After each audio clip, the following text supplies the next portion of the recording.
Hello, Tavern Talkers of the internet. We're back with Tavern Talk. That's a nice little spin. Tavern Talkers of the internet. Yeah. Yeah, you like it. Very yeah. innovative. Yeah. You put a lot of thought into that, clearly. Yeah.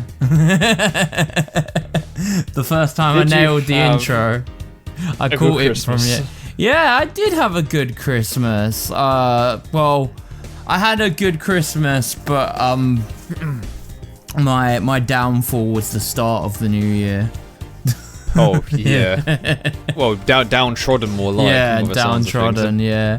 Yeah, no. Bit of a bug going on. Yeah, Christmas was really nice this year. I got to spend it with my partner's family for Boxing Day, and we played a bunch of games. One being the sock game, which is a game I'd never heard. I've never heard of it until I played it with her family. Basically, what it is there's two giant socks. It's quite an innovative game, really. There's socks that haven't been worn recently. No. They're two like giant clown kind of socks, like striped socks. Oh, massive, like Sideshow Bob sort of. Yeah. And you have like 30 different items in both socks. The same 30 different items in both socks. And you spin a spinner, and you break into like two teams, and you spin a spinner. And one person from each team has got to put their hand in the sock without looking and try and pull out the item that's on, like, that they get, and the first person who does it gets the point. It's quite fun. And your arm gets stuck in it because it's a really long sock. Yeah. You have to try and find the item by feeling around. Okay. Yeah. Very minimalist, but I see the fun. No, it is quite fun. Honestly, it was a bit of a weird one. It was actually. It was quite fun.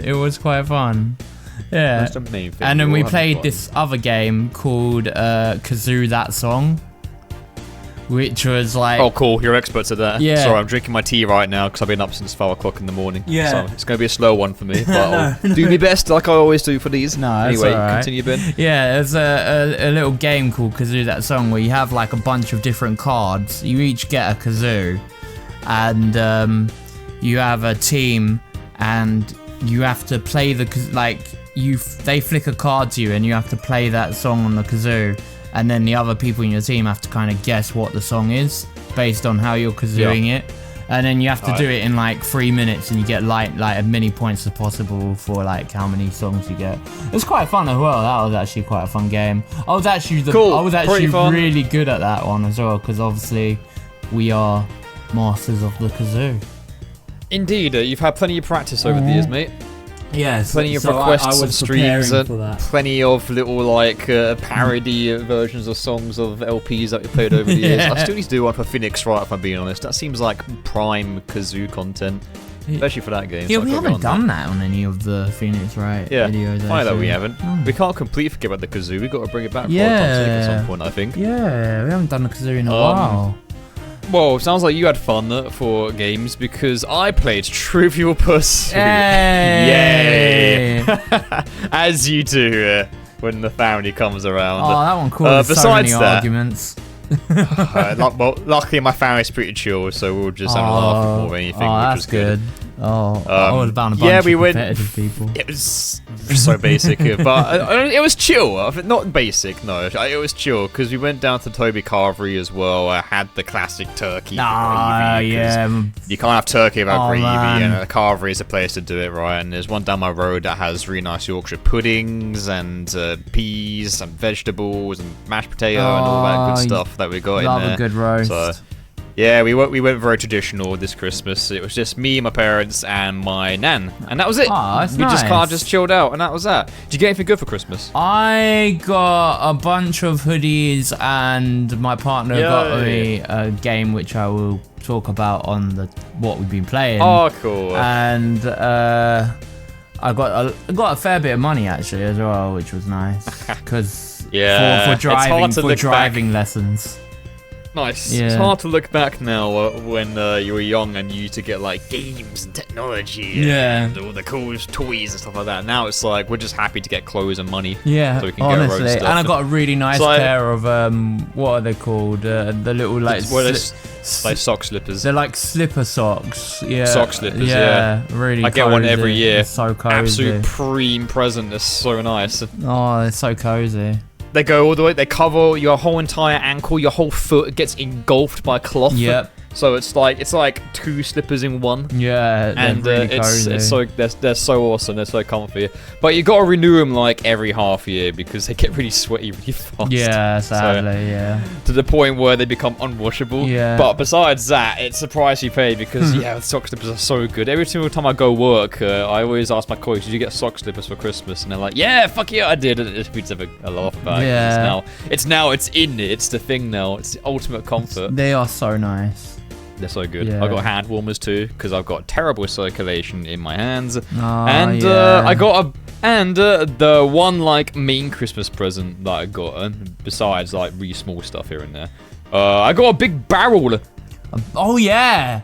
Oh, do you know what that barrel is for? I have to show a picture of that because that's crazy. Yeah. You said in case people are watching the PNG. Yeah, the visual people. You know, if you're not looking at the video, now's your chance. Look at this. Look at what I got. Hey, I got a big barrel, giant and I can put all our drinks in it. It's actually really cool as well. It just sits in the front of the room. Yeah, it goes with the setting, I guess. Or need our bar stools and we can sit around and have like our little like drinky talkies like little like section of the office. Oh, that'd be pretty cool. It was a nightmare though because the office is located upstairs, and we had to get it on the trolley. This thing weighs like a ton, by the way. It is really heavy. It's hollow inside, but it's like thick fucking wood. It's made of like real oak. So where did you order it from? It's very authentic stuff. They ordered it off of a website that I can't remember the name of. Because that is a very unique, like, present. Yeah, no. Like, I don't think it's something you can get off Amazon or anything. I'm getting something insanely small for my birthday. Yeah, I imagine so. I'm not getting something like that for like a very, very, very long time. Yeah, that was a very. Oh, yeah, we had to. Yeah. Well, we had to trolley it up. We had to trolley it up each stair, and it took us like a minute per stair because it was like 1, 2, 3. Oh my god! It was so heavy to the point where we had to take deep breaths every single time. And the worst part, we had to angle it up each step too. Gosh. And also, when we got it through the door, it was like an inch away from like not being able to fit through the actual doorway. That is like an actual inch. Crazy. Probably even like a millimeter. Oh my it was god! like It must have been really tight squeeze. Oh. Any bigger than that, and we wouldn't have got it in. I'm glad we didn't have a Donkey Kong incident. I'm not that strong, sadly. No, where the barrel like rolls down the staircase. Oh right. I was gonna say you call my family monkeys. No, I'm saying like the whole like because it's a barrel and you get the joke. Yeah, that's yes. Yeah, I get the Donkey Kong reference, but I've played video games. Yeah. No, I'm glad. No, it's a really nice barrel though. In all honesty, it really does suit the vibe of the place. It does. You gonna disclose any New Year's resolutions, or have you not bothered? Honestly, New Year's resolutions this year. Like last time, I had a resolution to be more positive, and how'd that go for you? Yeah, I think I'm more positive than I used to be. I'd say you're definitely more positive than you were like a couple of years back. Yeah, not as bad. I suppose. Yeah, not as like that kind of. No, honestly, not as bad as I used to be. This time, my New Year's resolution this time is more just like life goal stuff. Like I wanna. Driving's probably one of them for you. Yeah, driving. I really wanna pass my driving and get. Yeah, that's in the bag though. So is there another one that you've got going? It's not in the bag though. It's not in the bag yet. Oh, it's in the bag. You passed the theory. That basically means that you're gonna. I've still got to pass all the. I've still got to do the driving instruction. That's like 80% of the driving. Yeah, the driving. What you see on the computer screen. No. It's what simulates. Just like in the simulation, right? That's exactly what it's like in real life. Oh no, I was really Watch stressed. out for that lone pebble on the road. No, because like I'm looking up on like the stuff that they critique you on and stuff, And yeah, it's scary. I've not booked in my test yet because I don't feel like I'm ready for it. I need to practice. Like I had. Well, you've only done it for like a couple months, ain't you? I've only done like 4 lessons. I would recommend probably going like 6 more months, if I'm being honest. No, I'm not gonna do 6 more months. That's crazy. That's a lot of money. That's not crazy.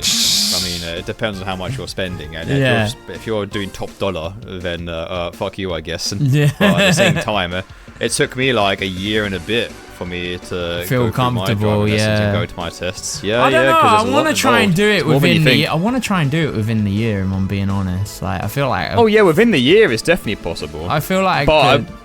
I wouldn't go in too soon, is what I'm saying. No, but I also don't. 6 months is pretty fair for lessons. I know you're paying a lot for it. Yes. But that's what it's like in this day and age. Oh yeah. I think 6 months is a good amount of time for the lessons. But what I'm saying is I want to try and book the problem is I don't want my driving instructor to take me for advantage in the sense that like if I don't have it booked soon, they won't like focus on teaching me stuff within like a span of time.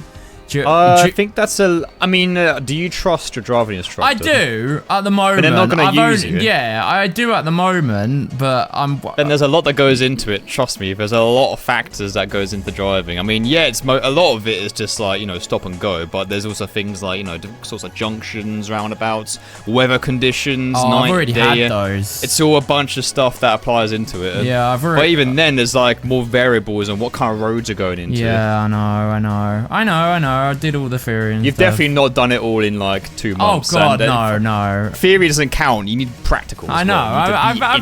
I drove back to my house, which is a roundabout and a. Yeah, but you gotta do it more. Yeah, I know. I gotta do more. Gotta do it more than that to get used to it. You already said you're scared. I know. So yeah. that's already like a sign that you need to keep on doing it. Oh yeah, I'm definitely gonna keep going. Yeah. But yeah, that one's definitely like one of the like up there like things. Another thing is move in. Yeah, you could do it. Potentially move in with my partner. Which you've told me. Yeah, so that might happen like this year as well. I don't know. See. Oh man, I wish I have a partner. Oh yeah, I do, but she's in France, so sadly my housing situation is a little bit more complicated. But yeah, if you're clear to go, then absolutely go for it. I'm not going for it yet because I don't think I'm like in a position. Well, you're going for it this year? Yeah, this year. Yeah. Yeah, that's what I'm saying. I didn't say go for it now, you know. yeah. I definitely want to go for it this year. Hopefully. Yeah, see how things go. I mean, the driving is kind of the big crux of the matter of whether I move in sort of thing, because I can't really move in till I have a car because she lives in a kind of like middle of nowhere situation. Yeah. In the forest. Not in the forest. Well, she's up north, ain't she? No, well, like, it's more of like the town is like 40 minutes away by walking, and then like the train sort of situation. You know, it'd be easier to drive to my house and get the train rather than like, driving shaves off a lot of time. Yeah. Where you want to go and where it is. Yeah, of course, exactly. Like, say if I wanted to go to yours, I'd have to drive to my house and then get. Hey, you ain't driving to mine, mate. You're drinking. No. I can't drive to yours. I'd have to drive to my house, park my car at my mum's, if I'm living my mum's house or whatever here, and then drive to yours. Or not drive to yours, and then get the train to yours. But if I got the train, if I got the train from hers, it would cost me way more money because it's not on the central line. It's like buying a ticket, and then I'm buying a ticket in London, so it's like 30 quid or something to get to your house. Yeah, that was me with cabs with my work currently before I got a car, because Uber is now like, for a 15-minute drive, it's 20 to 30 or quid, which is fucking ridiculous. And that's just one journey. Yeah. Going back is also the same. Return journey is the exact same price. And buses take me about an hour to get to work. Now I've got my car, it takes me like 20 minutes to get Yeah, it's not too bad for you. Yeah. And I'm changing out my pet. If I'm going to work and not driving anywhere else for about 2 weeks, I'm changing my petrol gas for you Americans watching for like 2 weeks. Yeah. Which is really good and very cost effective for my job right now. It's not bad. So for you, cars absolutely help in certain situations like yours. Yeah. Yeah, you got this, man. Yeah, hopefully. Those are my New Year's resolutions, really. You got this, man. Goals. They're my goals. Goals. Give you a punch in the arm if you falter. That's what I do. What about you? What's your goals? I have, I am going through a lot of things right now, but not like, oh no, my life is in shambles kind of like thing. No. It's more like I've got a lot of ambitions, a lot of projects, quote unquote, that I'm going through right now. And my New Year's resolution, in order to get through those things in a healthy manner, completely unscathed, is to not be a massive perfectionist and not put so much stress and pressure on myself. And just be relaxed and do one thing at a time, because I've got a really bad habit of taking in a bunch of things all at the same time and just doing a different thing when I feel like it. Oh no. But what I really should be doing is just be focusing on one single thing. I mean, that's just the way I am. I don't want to toot my own horn, but I'm very driven in what I want to do. Yeah. So it's a slow burn. But at the same time, it's like the thing that I want, my aims and my goals are gonna happen eventually. I'm working towards it. So every small step will go towards it. You're not a robot, man. My New Year's resolution is to just not put so much pressure on myself to succeed. And I mean, I do want to succeed, but I don't want to I don't want to be really hard on myself, because I am hard on myself, especially when it comes to my work. Yeah. So I'm just trying to be more relaxed, so I grow less wrinkles and get less white hairs.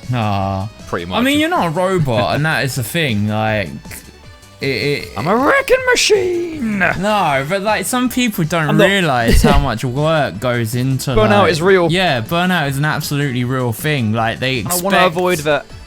It's not everyone, but you know, like you see like comments sometimes where it's like, "Oh, where's the next video?" or stuff like that, and you're like, "Oh, that's normal. Don't worry." I know, but it's not. Don't let them get to you. That's just normal content creation, man. That's vanilla. I'm used to that shit by now. Don't worry about it. I know, I am too. I'm used to that now as well. But it's just like you don't let that sort of stuff get to you. Yeah. No. When it comes out, it comes out. You know, it comes out when it comes out. When I'm done, spacing out my days a bit more, because we work 2 jobs. We do. Pretty much.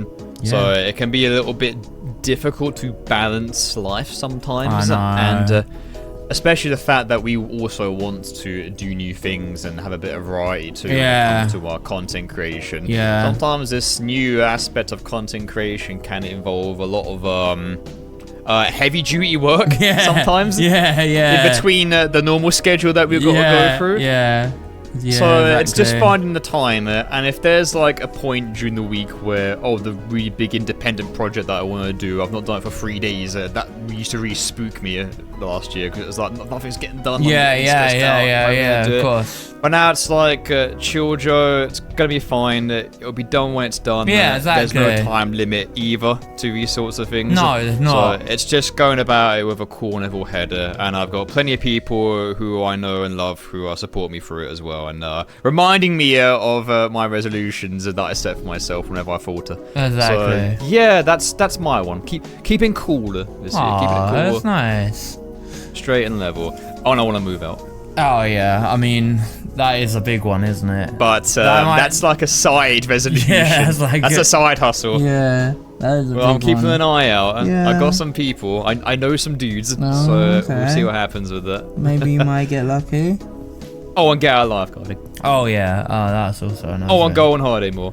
Oh well, yeah. If you. And do an independent project. Oh god, I'm already. You're already spiraling, man. You're already spiraling. This is what I'm like. This is what I need to curb. This is a prime example, ladies and gents. I got to shoot myself in the foot sometimes. Oh dear.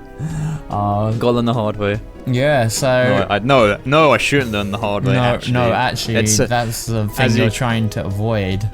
Yes, it's a work in progress, as you can plainly tell. I also want to, eventually leave my other job as well, so... Oh shit! Well, what took you so long? I'm gonna have to, if I, like, look, realistically, if I move in with my partner, I can't do that. That's very far out. I've always wondered, like, how's Ben gonna uphold his other job? Because it's already pretty far away from where Yeah, exactly. It's not doable. It's not. I'm gonna have to find something else. I don't know what, but welcome to my world, man. I will. We're on the same boat there. I will think of something. I'm sure. I don't really mind. You've got like, time. Again, like it's just to make money. It's not to uphold my. Go full time on the channel. Well, no, I can't do that because obviously it's not sustainable. It's not sustainable, unfortunately. Yeah. But that is Sadly, why we have. But that is why we have you patrons, because without you guys, actually, this would not be possible. In all honesty, you're keeping the channel alive. Straight up, fucking straight up. Yeah. It's difficult, but we love it, Yeah. and it is a job. But we also love it as well. And I've also toned myself. You need to remember that we get money for it too. I've also toned myself down on certain things as well. Like, I realise that this is actually a job now. Like, it's fun. Don't get me wrong. It's Ben, fun. I need help. My office is on fire for like half the year. I need backup. It is fun. Mayday. But like, obviously, this is actually a job as well. So like, there is a clock out time, and sometimes I would never like clock out, and I just keep going, and that was unhealthy for me. And I had that like moment where I like literally snapped, and it was not healthy for me.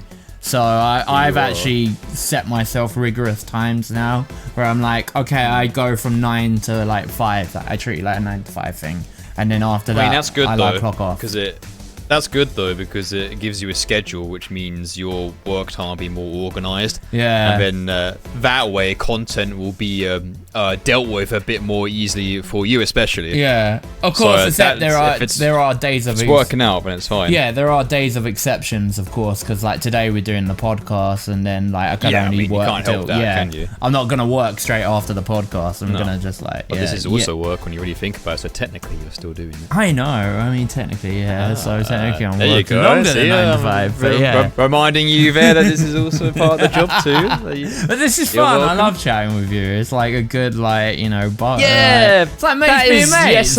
That is the essence of one-shot plays, though, isn't it? Because when you do come over, we're just playing games and having a laugh and drinking ourselves silly. That is like the essence that we want to keep for the whole entire channel. That is the whole 100%. Part of the channel. People, the game is almost secondary to the commentary in some way. Sometimes. We talk shit, and the game is there to just help us talk more shit. Yeah. That's literally what it is. At the end of the day, it's you and me having a good time. And if other people want to have a good time watching the videos, then we're laughing. Yeah, exactly. So it's good. It's fun. That's the key word. Fun. That's a good. That's the key word. Yeah. Gotta remember your roots. Always remember your roots. For the people, man. Yeah. Well, Joe, what happened with your like January sort of, because this is technically a January as well, because we are in January. It is 2024, man. This is the first episode of 2024. Holy shit. January podcast. Yeah. Man. Was it December into January? Yeah, sort of like, halfway through the month. Yeah, it's kind of like I got trapped. I got lost, you could say, in a very cheesy country. Oh. In fact, you've been there already. I have. Talked about it before on the podcast. I did. I think so. I followed the trail, and my girlfriend also lives there, and she was like, "Do you want to come over here and confirm all of Ben's weird and wacky encounters that he had in Paris?" I was like, "Yeah, okay." Okay. So I went to Paris. Good. Sounds fun. Paris was cool. Yeah. Paris was fun. I was only there for 2 days. Yeah. But I mean, it's nothing crazy. And I was just being a tourist for 2 days straight because I've never been to Paris before. Disneyland does not count. No. I did the usual. I went up the Eiffel Tower. I went up the second floor. I looked down and promptly shat myself because I didn't know there was a see-through floor where I was standing, so that was real fun. Luckily, there are barricades there. I love how you're interested in my phobia. I'm surprised you went up to the second floor. I'm honestly surprised you did, to be honest. I had to do it. Bravo to you, because in some ways that's like conquering your fear a bit, isn't it? I was a little bit nervous. Luckily, the first floor was closed off, thank God. I probably couldn't have gone any higher, if I'm being honest. Yeah. Yeah, but I remember we were waiting for the lift to go back down, and it's funny because most of the time on the Eiffel Tower, you're like walking on something. There's not really like a bit to look down unless you go right up to the railing like a moron and just look out, which I didn't. No. I just saw like the big overview of the city, and that was that more than anything. But while you're waiting for the lift, looking down the shaft, in fact, my partner, if she's watching this, thank you for notifying this for me. But she was like, "Oh, if you look down the shaft, there's like nothing there." I was like, "Why did you tell me that?" She's like, "Oh yeah, don't look. I'm just warning you." But I was like, "Now you've told me, I'm curious." Now you're gonna have to look down and confirm your fears, and you did. And obviously, being a rambunctious boyfriend, I'm like, I'm taking that as a yes. And I looked down that, and I immediately regretted it. Oh yeah. It was really low down, and I got scared for the rest of the trip. Best trip on the Eiffel Tower. I was okay for the rest of the trip in France. Didn't paralyze you that much. Not much, not too much. Yeah, I had a paralyze hill on me. Oh yeah. And I went down Eiffel Tower. Went down. Right, so this is where I gotta make sure I get all my French words correctly. You are. So I went to the. I won't. Because I don't apologize now. Just apologize now, and you. I went to the Sacré-Cœur. The Sacré-Cœur. The Sacré-Cœur. Yeah, that's right. That's a really cool cathedral overview in the wall of Paris, which is definitely a better landmark than the Eiffel Tower because it's not triggered my fear of heights from up there. Still quite a climb, though. Long slope and a big road. Yeah, it's a climb, but I'm not looking down. Yeah. It's not like a big drop or a railing of which leads to nothing over it. Did you sit on the hilltop and have something to eat there? Yeah, we did actually. Yeah, it's really nice, isn't it? It's a lovely view. Sat down on the stairs. Yeah. There were some like performers up there. Doing covers of songs and stuff. We saw Notre Dame, which is in the middle of being renovated because it got burned down, which is really sad for France. But apparently this year it's going to be completed. What? No way. When I was out there... That's what it said. Oh, wow, okay. Because when I was out there, it looked like half of it, like the front half was like perfectly pristine. And like, oh yeah, this is nearly done. And then you go around the back and it's just a bunch of scaffolding. And you're like, wow, there's nowhere near finished. Yeah, what it was is that a lot of the inside was burned down, but luckily, like, there were some boardings, some really important like parts of the structure that if they got burned, the whole thing would have just like crushed itself and fallen down. It would have been a complete ruin, but luckily they put it out before it could reach a level of damage, so it's in a position to be fixed. But if you look at the windows, you can see a lot of it is still really charred. Which is, but thank God they managed to stop it, because there's like 1,000 years worth of French relics in that place. Yeah, I know. They pulled them all out, right? They got them all out. Imagine if they lost all that, just because of they actually don't know what the reason is. They think it's either a loose wiring or a cigarette. And it's like, man, imagine being the dude who burned down Notre Dame. Oh, that'd be crazy. If it was a cigarette, that would actually be wild. Just a cigarette. Oh my god. Yeah. No one actually, you're right. They don't actually know what it is, do they? So it's kind of funny how... Yeah, I mean, there's a reason why we've got so many laws and regulations for smoking over here, because there's been so many incidents, especially I think there was a really bad one in the 80s in the UK where someone threw away a cigarette in the underground, and a whole line was set ablaze because of it, just for one fucking cigarette. Oh my god, I didn't actually know that. Yeah. Oh gosh. Yeah. My parents told me about it, and I was like, damn. Yeah, no wonder they banned it, and of course they banned it inside places too. Right. But yeah, I mean, I'm not complaining, to be honest. When you went to where else did you go? You went to the Notre Dame, and then you went. Is that did you do? Is that everything? No, we also went. We walked around Trocadero, which is like a really big. It's near the it's near the Arc de Triomphe, which is that big roundabout. Oh yeah. With the giant pyramid. Yeah. The one in John Wick 4. Yeah. The giant pyramid. We went around. It's not a pyramid, it's more like a big sort of like arch. Yeah. Okay, an arch. Yeah.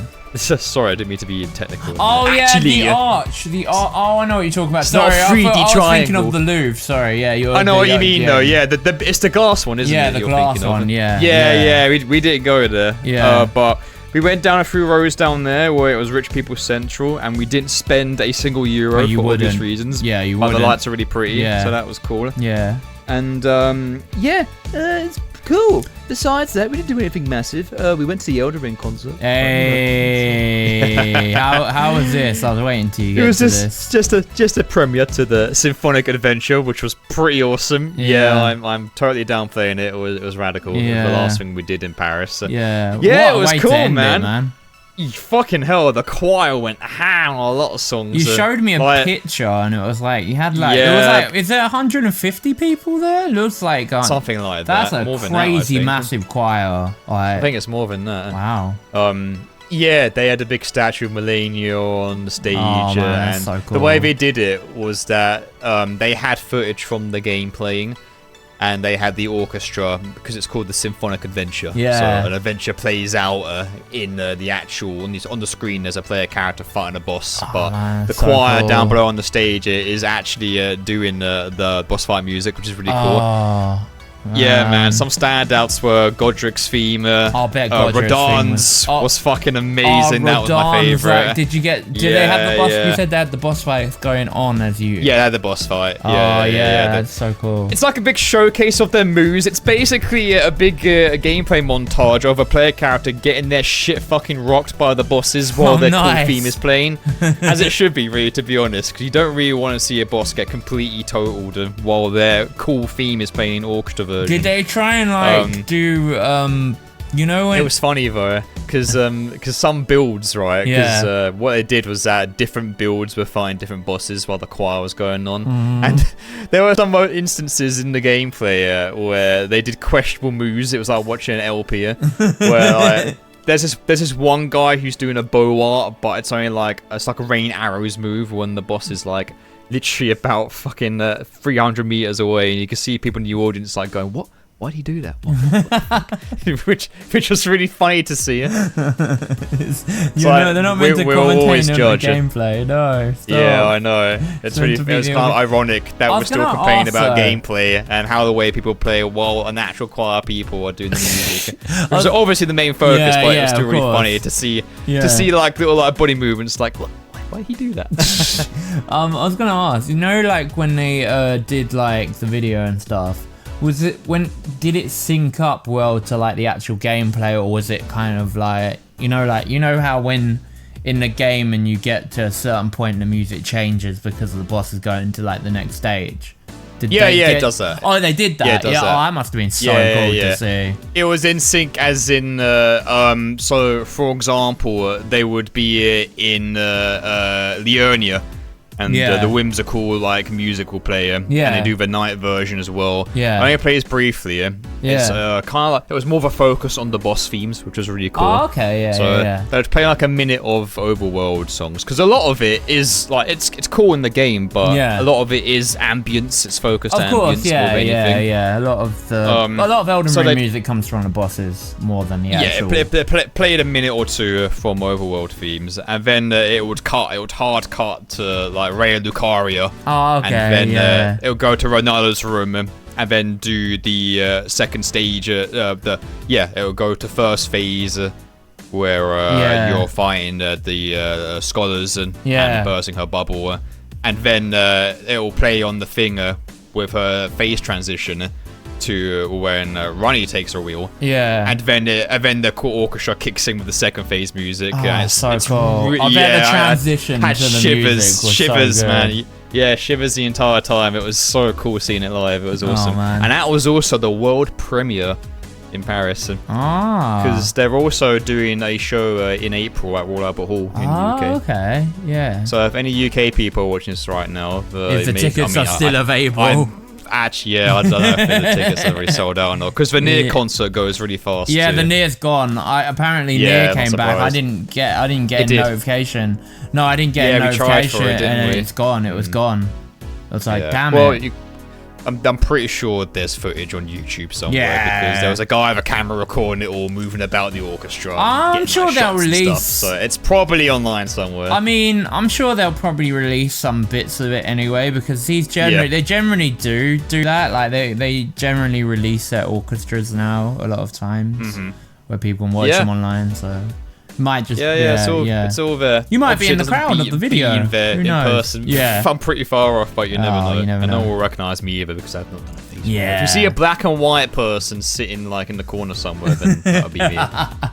Yeah, France was cool, man, and it was a really cool concert. If they're playing in your country and you're a big fan of From Software music, absolutely it is worth your time and money. It's wicked. And I got a mug too. Oh, nice. You got a mug? Oh, Yeah. How much did you pay for it? Was it expensive? 20 quid. Oh, that's about average for what you pay at these sort of things. It's normal, to be honest. Yeah, for 40 like quid for a shirt nowadays, isn't it? Yeah. That's the way it is at gigs and concerts and stuff like that. I know. That was the last thing I did in Paris. It was cool. Yeah, it was a really fun time. I got to spend some quality time with my partner, so it was a very lovely getaway. Very nice. Had a good time. Yeah. Yeah. Did you think the fondue? Food. Oh my god, man. Fondue's so good. The food. Oh my god. I never had fondue before. It really, honestly, I know we rag on the French a lot, because why wouldn't you rag on the French? But the food, I can see why they hate our food, because I had Certain a bite parts of it. of a pan au chocolat in France, and unlike how dry it is over here in the UK, it was pure flavour when I had it in France. Yeah, their pastries. It was like one bite, and I could just feel it like almost reverberate around my body. It was like, whoa! I was not expecting that kind of a hit. Yeah. Just one bite of what I normally have, which is usually considered quite dry over here in the UK. Yeah. So that was really cool, and yeah, the fondue was really good. Oh, it's a big bowl of melted cheese, and you get sort of like a spork. And you just and you stab these slices of breads, and it's like, you just dip in the cheese. I've never done fondue before. I'd be interested to try that. Yeah, I love their pastries though out there. Their pastries out there are so good. Yeah, wherever you turn, there's a pastry. Yeah, the pastry place or crepe. Yeah, their crepes are really nice as well out there. Yeah. Oh, I'm glad you had a good time in France and you didn't get any problems, which is nice. No, my partner lives in France, so she knows all the do's and don'ts, and she was guiding me to places and away from people. Yeah, so it helps having a French person on your side, I guess. Yeah, it helps knowing to have a bit of foresight, I suppose. Yeah. Self-learn the hard way like you did a couple of times. Sadly, yeah. Oh, well, I think that's really it. Oh, I got really terribly... That's all I done. Yeah, all that happened to me after that, after you came back from France, is I got terribly ill and was like... You got sick. Proper... Yeah, there's a bug going around. Yeah, it was terrible. My dad's got it now as well, by the way. Oh, there you have it. Yeah, some people at my work have also got it too. Yeah, I was just... Oh, man, it was terrible. Just completely vomiting for like 20 hours. Yikes! Horrible. Yeah, but you know when you get to the when you get to the point where you've got Hadouken vomit, the worst kind of vomit. Do you know when you get to the point where you've got nothing left and you're still going, and it's just my hands were like shaking. Oh yeah, I've had that before. It's one of those illnesses where you're like your body just can't move and you're aching everywhere and you're all groggy and like. Yeah, be sick. I was like, there's nothing Everything left. that could go wrong with a sick is all there. I was nothing left. I'm empty. Please stop. I'm on blood at this point. Yeah. So yeah, but I got better. Lovely. But so end it on a downer note there. Yeah. Lovely trip to France, and then straight on to I think that's gonna be it for IRL this time. We'll be back with the news. I'm gonna turn my lights. Getting dark. Bloody UK getting dark at 5 o'clock. We'll see you back in part 2. Take care, everyone.